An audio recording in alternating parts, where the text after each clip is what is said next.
And we know the company that made the gun that killed him. It was Ruger, or more formally, Sturm Ruger, whose headquarters is in Fairfield, Connecticut. My mother held him as he took his last breath, and I was unable to do anything. I wished for death 100 of times, as this image of my brother remains engraved in my memory. Hello, my name is Stanley Heller. Welcome to The Struggle. Ali Abu Alia turned 15 on December 4th. He did not live to enjoy the birthday cake his family had prepared for him.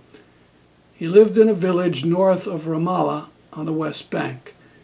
He routinely took part in demonstrations against land theft coming from a nearby settlement, as did other youth. On the 4th, he was shot dead by an Israeli sniper. He was the 7th youth to have been killed this year. And we know the company that made the gun that killed him. It was Ruger, or more formally, Sturm Ruger, whose headquarters is in Fairfield, Connecticut. Longtime viewers of The Struggle remember our 2018 efforts to shame Ruger into stop selling rifles to Israel.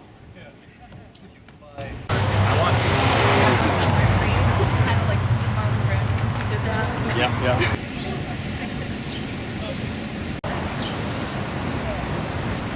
It's kind of like we don't have my. We're here in front of Sturm Ruger and Company in Fairfield after 2 months of mayhem in the Gaza Strip. Thousands of people shot with live ammunition. It's not clear whose rifles are doing what, but a lot of the gun websites say Rugers are being used for, quote, crowd control. And that's very disturbing. And as people who live in Connecticut, we're very unhappy with this. So we actually walked here half a mile with our signs and banners, and we came up here on the company's property, and a spokesperson came out, a vice president, and talked with us. It was a little unclear what he was saying. He was very clear they're not going to issue any formal statement, which is disturbing. He was saying the 1022 is not a sniper rifle, and they don't have control of who they sell them to. They comply with all federal and international laws, etc., etc. But we think this matter should be investigated, and that no U.S. or anybody's sniper rifles should be sold to the Israeli government with their record as a serial human rights violator. So, one of the things that we said to the gentleman with whom we were speaking, in response to him saying, well, we don't have any control over where our guns go. We sell them to distributors, and then the distributors can sell them to whoever they want, to militaries around the world.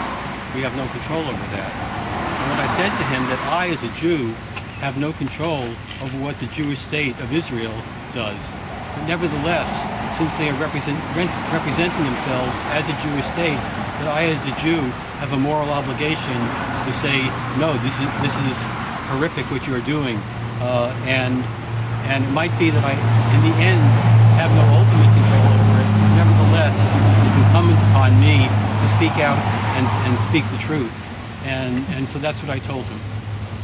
Good.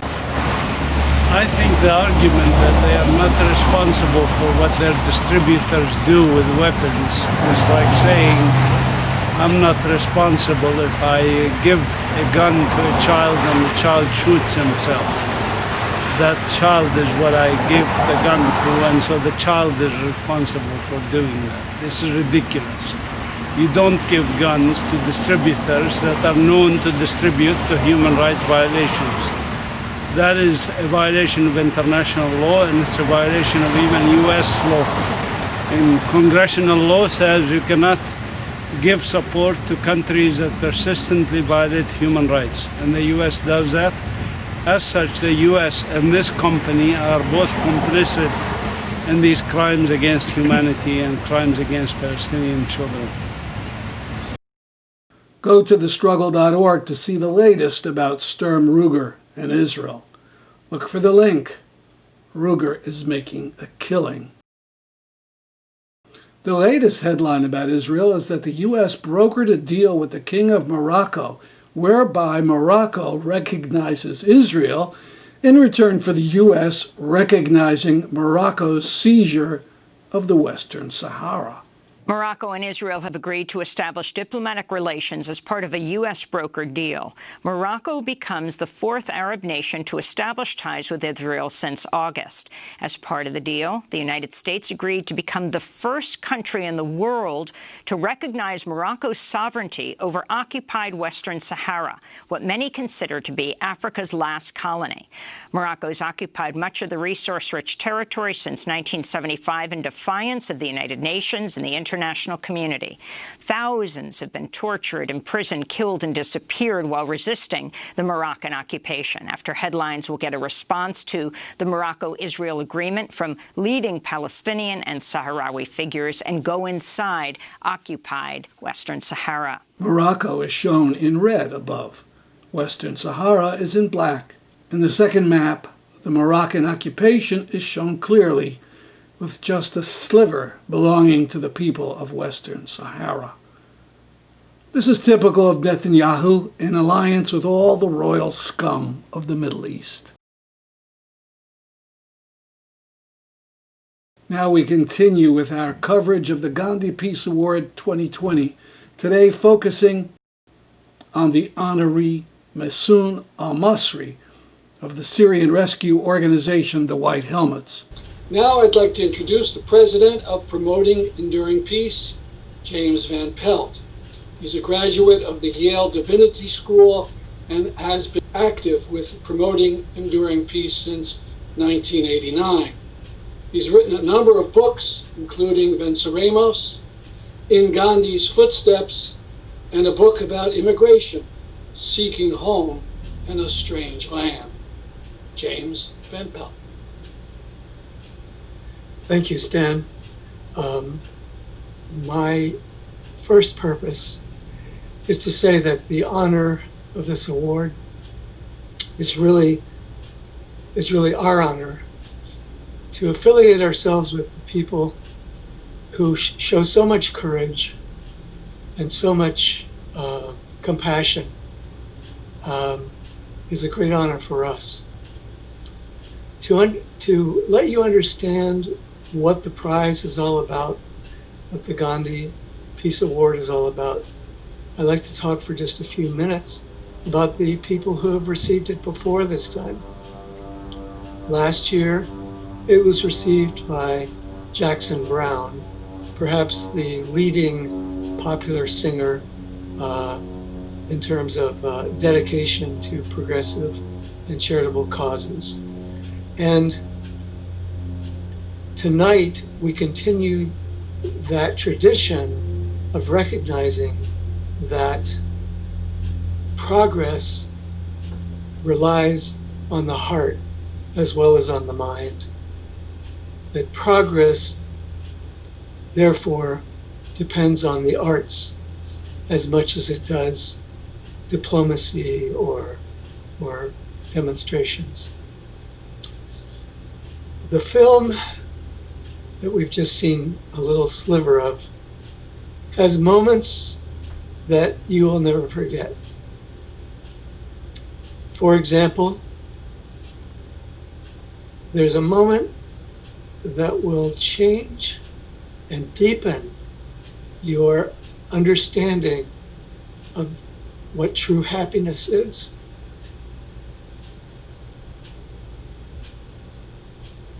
And there are moments that will remind you of how villainous and evil people after power can be.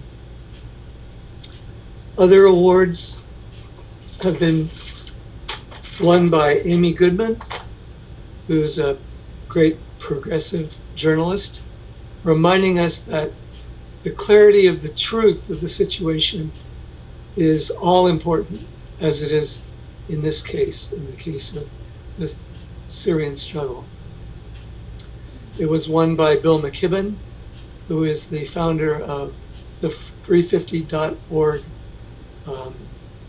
environmental organization, and who reminds us that peace requires harmony, not just among people, but among humans and their environment.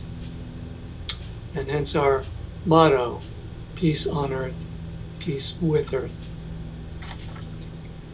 Another example is Arik Asherman and Ehud Bandel of the Rabbis for Human Rights, who interposed their bodies between the Israeli savagery and the Palestinians trying to survive it. And again, we see the kind of courage that we've seen in that little snippet. Our organization is very proud to be affiliated with others who are great peace heroes and great figures in the progressive struggle, such as Dorothy Day, who founded the Catholic Worker Organization, or Medea Benjamin, who has opposed the president face to face, or Omar Barghouti, who is the founder of the movement to boycott certain corporations contributing to the savagery between the Palestinians and the Israelis. The founder of boycott, divestment, sanctions movement. And I call him, I bring him up because just like the distortion of reality that makes it difficult for people to understand what's really going on in Syria, in the same way,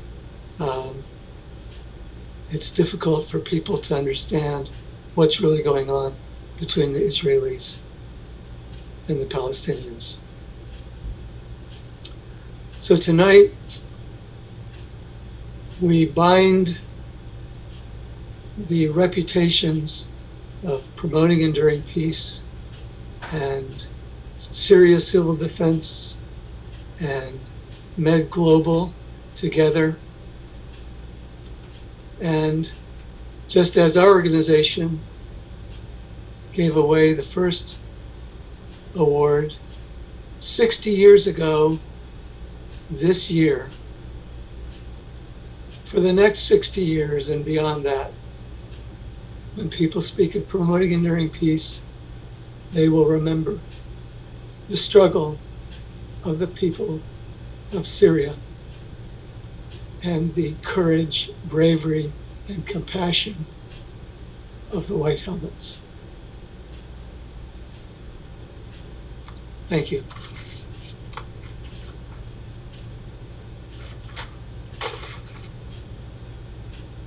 Now a minute, repeated from last week, part of the remarks of Academy Award-winning film director Orlando von Einsiedel, director of The White Helmets, followed by Ali Mayson Almisri. I'm thrilled to be able to introduce Mayson Almisri, this year's recipient of a Gandhi Peace Prize Award.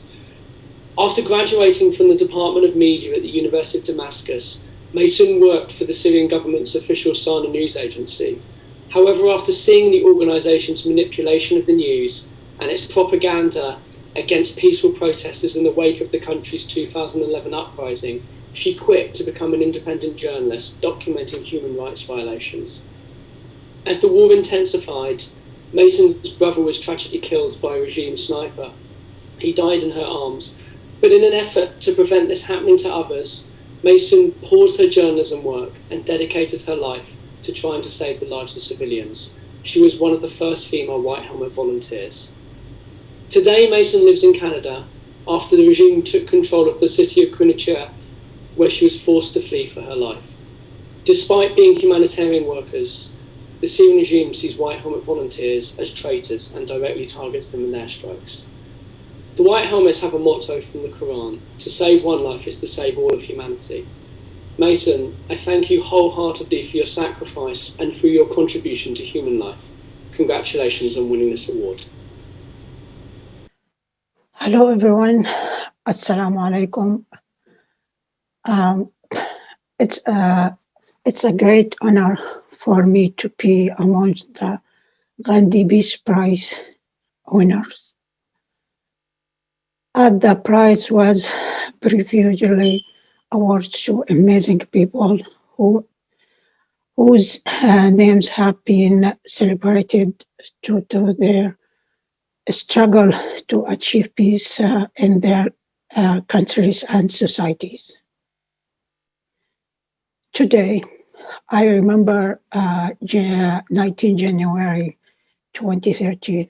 On that day, my brother was shot by an Al-Assad forces sniper, and I felt helpless like a steel stone. My mother held him as he took his last breath, and I was unable to do anything. I wished for death 100 of times, as this image of my brother remains engraved in my memory, and the helplessness lay heavy on my chest like a block of ice. I remind in the sorry, it's not easy, but okay. I remained in the States until 2015, and then the board started to ease a little, and my sense of guilty for my inability to save my brother become a driving force to help me people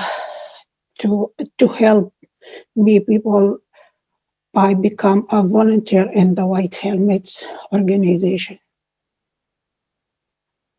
I fought in silence and overcome my sense of helplessness and overwhelming pain. The White Helmets provide hope for the people by alleviating their suffering and save lives. It has been extensively targeted by the Assad forces and the Russia Air Force. They target the White Helmet centers and teams while they perform their humanitarian duty.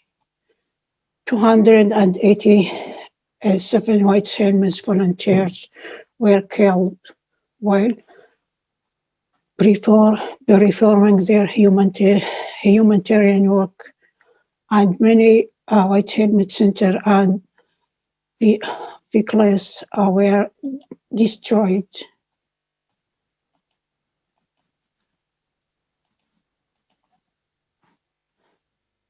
Today, the White Helmets organization is still working in full capacity to rescue lives and alleviate the suffering of people living in northern Syria. At this time, civilians and our teams are still being shelled by virus weapons.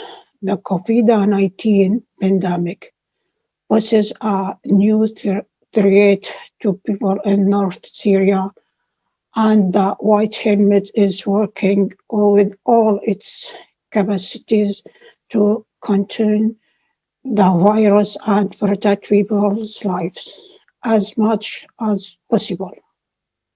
I am speaking today from my new country, Canada. In 2018, Canada helped me and saved the lives of 106 White Helmet volunteers in southern Syria after the Assad, Russia, and Iran-affiliated militias took control of the areas where we used to work. Many of college couldn't accompany us, and many were arrested. Some of them were killed, while others fled to North Syria. Today, we live in safety and we have comforts and a decent life, while the people living in the areas controlled by the Al-Assad Russia and Iranian military forces in southern Syria are experiencing force measures. Over 400 people have been killed and 1,293 citizens, including women and children, have been arrested.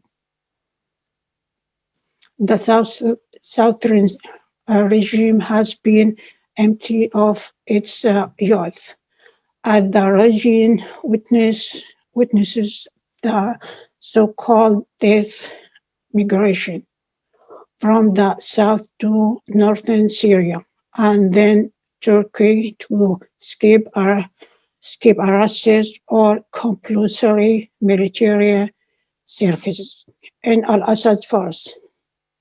The southern regime is being punished using starvation policy and depriving residents of basic service. There is an increase in the number of these below the poverty line, and cases of malnutrition have emerged, especially among children. In addition, the coronavirus is spreading without any real effort to confront it. We communicate with some people in the regime to check on them, and they answer with, if only the bombing had continued as then at last the whole family will die together. But today, they watch their loved ones die on one after another without being able to save them. Slow death is waiting for us. Today, international community must work to help these Syrian people who are experiencing a tragedy. They are victims of the conflicts of international interest being applied out of their land, and the exchange of control and influence over the region. Thousands of detainees, including women and children, remain in the Al-Assad force prisons.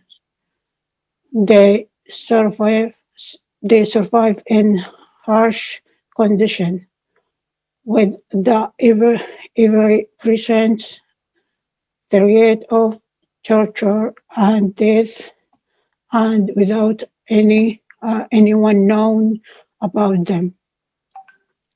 The international community must pay attention to these issues of the forcibly disappeared detainees in Syria and work to achieve their release and save their lives.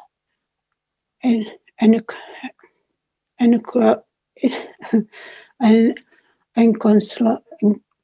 in closing, this award is for every member of this White Helmets. It is for every Syrian woman. It's for my mother, who I was forced to leave behind, and now she is taking care of 20 children who lost their father, and taking care of several widows. For this, that woman who is over 70 and is still plants her land, harvesting fruit and supporting women and caring for orphans. To all my families, to all my friends everywhere, to my family in Syria, they living and they died, who I was forced to leave them, and I miss them there. And every moment, be well. To my husband, who support me and always stand beside me. Thank you for all these people. Thank you for all our friends. Thanks for every person working humanitarian working, and thanks for my colleagues inside Syria who still work in white helmets. Thanks for everyone. Thanks. That's our program for today. See you next week at this time. I'm Stanley Heller for The Struggle.